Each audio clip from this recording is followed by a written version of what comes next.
In this video, I'm going to show you how I was able to fill the inner tubes on my lawn tractor snowblower tires with windshield washer fluid to give them more weight.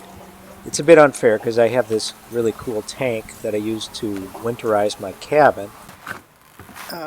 Yeah, I mean, you don't need to have a device like this. I think that if you had just a pump that you could drop into a bucket full of that stuff, and then you had this on the end of the hose that came off the pump. You might need to change the gender here. Then you could transfer it into the inner tube with a deal like this. I had to change this a little bit to get it to work, but I think that's doable. I didn't do the math to see what the volume is of these tires, but I put 8 gallons in here, which is about all that it will hold. I'm going to put this fitting on here, and then I'm going to hook my air compressor up to it. I'm just realizing I kind of wish this had the opposite gender on it so that it would lock and hold that thing pressurized. We'll worry about that later though.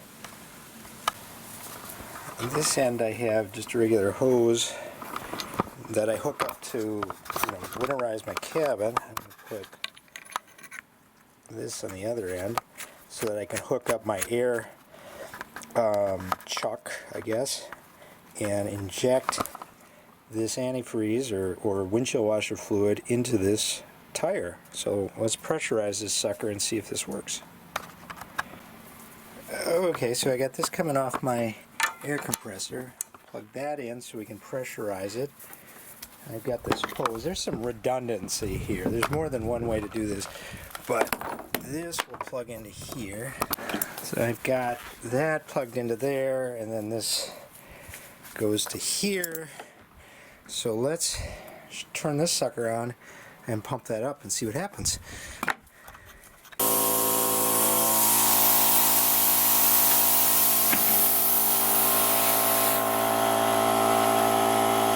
got a rubber gasket in it. That'll should hold it. I don't want it to get too hot. It's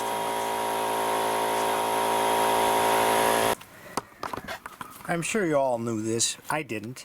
So this valve cap has got a core remover built right in, so you can stick it in there and unscrew the valve, which I did to let all the air out. So that's nice to know. Okay, so now I'm going to turn on this when it should stop here because that's got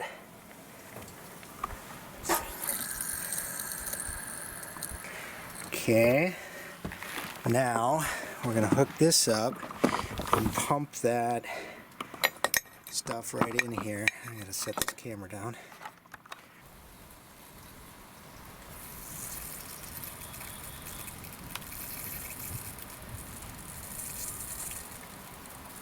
Okay, we're injecting that stuff in there. And so I actually took this valve stem off because as it was pumping the windshield washer fluid in there, I think it was also putting air in there, and it was getting pretty hard, but it was only filled up about halfway. So I just took that out. So all I want in there right now is antifreeze, not air. I'll put some air in later. So let me, because this is the very top, let me fill it up without the valve stem in, or the core, valve core. Yeah, and that's the way to do it without that stem on. Now you can see, if I rotate it, the level is about up to there. I'm going to just keep filling it until it comes out. Then I'll know the level is here, and I can add that much air, plus it'll stretch a little bit. So, seems to be going I don't know exactly well how much right now. antifreeze is in here, but oh, that's nice and heavy. That's got to be I'm guessing 4 or 5 gallons. get a scale and weigh it. Alright, I'm going to do the other one. Oh man, look at that.